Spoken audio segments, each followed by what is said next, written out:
ವಿಶೇಷ ಯೂಟ್ಯೂಬ್ ಚಾನೆಲ್ನ ಸಬ್ಸ್ಕ್ರೈಬ್ ಮಾಡಿ, ಪಕ್ಕದಲ್ಲಿ ಇರುವಂತ ಬೆಲ್ ಐಕಾನ್ನ ಕ್ಲಿಕ್ ಮಾಡಿ. ಚಿಕನ್ ಮಾಡೋದಕ್ಕೆ 200 ಗ್ರಾಮ್ ಚಿಕನ್, 1 ಸ್ಪೂನು ಅಚ್ಕಾರದ ಪುಡಿ, ಅರ್ಧ ಸ್ಪೂನು ಧನಿಯಾ ಪುಡಿ, 1 ಕಪ್ಪು ಗಟ್ಟಿ ಮೊಸರು,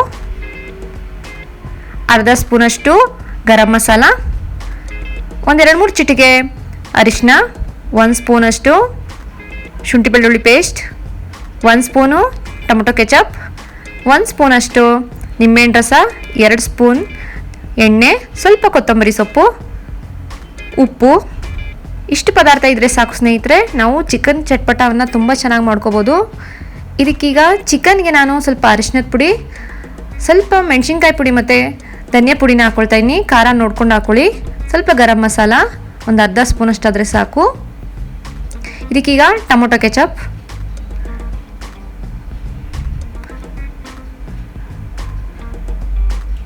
ಸ್ವಲ್ಪ ನಿಂಬೆಹಣ್ಣು ರಸ ಹಾಕೋದ್ರಿಂದ ಚಿಕನ್ ತುಂಬ ಚೆನ್ನಾಗಿ ಸಾಫ್ಟ್ ಆಗುತ್ತೆ. ಗಟ್ಟಿ ಮೊಸರೇ ತಗೊಳ್ಳಿ, ಚೆನ್ನಾಗಿರುತ್ತೆ. ಶುಂಠಿ ಬೆಳ್ಳುಳ್ಳಿ ಪೇಸ್ಟ್,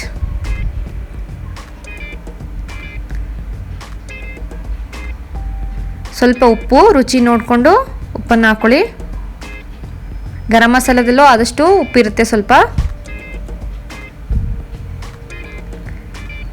ನನ್ನ ವಿಡಿಯೋನ ಸಬ್ಸ್ಕ್ರೈಬ್ ಮಾಡದೆ ನೋಡ್ತಿದ್ರೆ ಪ್ಲೀಸ್ ಸಬ್ಸ್ಕ್ರೈಬ್ ಮಾಡ್ಕೊಳ್ಳಿ. ಇದನ್ನು ಚೆನ್ನಾಗೆ ಕಲಸಿಡಬೇಕು. ಉಪ್ಪು ಖಾರ ಎಲ್ಲ ಚೆನ್ನಾಗಿ ಇಡಬೇಕು. ಕಡಿಮೆ ಅಂದರೂ ಅರ್ಧ ಗಂಟೆ ಆದರೂ ಕಲಸಿಡಿ, ಇಲ್ಲ 1-2 ಅವರ್ ನೆನೆಸಿಟ್ರು ಇನ್ನೂ ತುಂಬ ಚೆನ್ನಾಗಾಗುತ್ತೆ.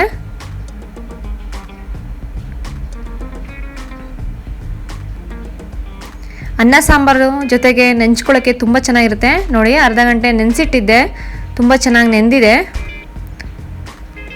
ಬಾಣಲಿನ ಕಾಯಕ್ಕೆ ಇಟ್ಕೊಂಡಿದ್ದೀನಿ. ಅದಕ್ಕೆ 2 ಸ್ಪೂನಷ್ಟು ಎಣ್ಣೆ ಹಾಕ್ಕೊಳ್ತಾ ಇದ್ದೀನಿ. ಎಣ್ಣೆ ಕಡಿಮೆನೇ ಹಾಕ್ಕೊಳ್ಳಿ, ಜಾಸ್ತಿ ಎಣ್ಣೆ ಅವಶ್ಯಕತೆ ಇಲ್ಲ.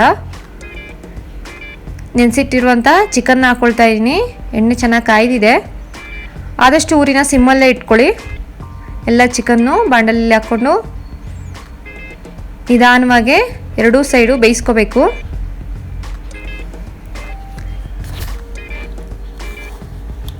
ಸಣ್ಣ ಉರಿಯಲ್ಲಿಟ್ಟು ಮುಚ್ಚಳ ಮುಚ್ಚಿ ಅವಾಗವಾಗ ಕೈ ಆಡಿಸ್ತಿರ್ಬೇಕು.